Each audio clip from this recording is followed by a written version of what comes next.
নিরামিষ দিনে বানিয়ে ফেলুন দই দিয়ে ঢ্যাঁড়সের দুর্দান্ত স্বাদের একটি রেসিপি। এটা খেতে যেমন মুখরোচক হয়, তেমনি রান্নাটাও অনেক সহজে করে নেওয়া যায়। তাহলে দেখে নিন এটা কিভাবে বানাতে হয়।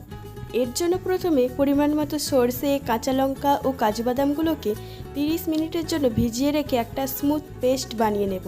এবার ঢ্যাঁড়সগুলোকে পরিষ্কার জল দিয়ে ধুয়ে নিতে হবে। দেন এই ঢ্যাঁড়সগুলোর আগা ও ডগা বাদ দিয়ে দিতে হবে।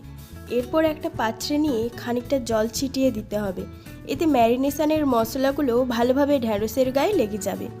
আর ম্যারিনেশনের জন্য দিতে হবে হলুদ গুঁড়ো, স্বাদ মতো লবণ, গোটা জিরে, খানিকটা কর্নফ্লাওয়ার ও স্বাদ মতো লঙ্কার গুঁড়ো। এবার ভালোভাবে ম্যারিনেশন করে গরম তেলে ঢ্যাঁড়সগুলোকে ভালোভাবে ভেজে নেবেন। আমার ভিডিও যদি আপনাদের ভালো লেগে থাকে তাহলে আমাকে কমেন্ট করতে একদমই ভুলবেন না। দেন ওই একই তেলে দিয়ে দেব গোটা জিরের ফোড়ন। ফোড়ন থেকে গন্ধ ছেড়ে গেলে দিয়ে দেব সামান্য গ্রেট করে রাখা আদা মজে এলে দিয়ে দেব হলুদ ও লবণ। খানিক বাদে দিয়ে দেব ফেটিয়ে রাখা টক দই। ভালোভাবে নেড়ে নিয়ে দিয়ে দেব বেটে রাখা মশলাগুলো।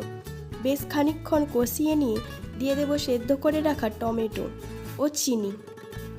আরও খানিকক্ষণ কষিয়ে নিয়ে দেন এতে অ্যাড করব পরিমাণ মতো জল। এবার ঝোল ফুটে এলে দিয়ে দেব ভেজে রাখা ঢ্যাঁড়সগুলো। এটা যখন একেবারে গা মাখা হয়ে যাবে আমাদের রান্না ফাইনালি প্রস্তুত। এবার এটা পরিবেশন করুন গরম গরম ভাতের সঙ্গে।